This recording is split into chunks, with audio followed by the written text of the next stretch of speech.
Hi everyone, I just want to greet a happy 60th birthday to my BFF Deden. Makaka-avail ka na rin ng 20% discount. Deden po ang tawagan namin since our high school days.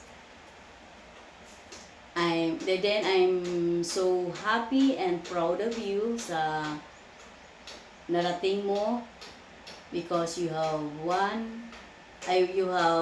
stable job, one pretty daughter, and 3 handsome boys.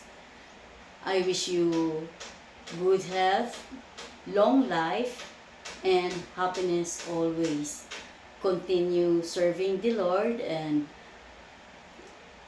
take care always. I love you. Hugs. Bye-bye.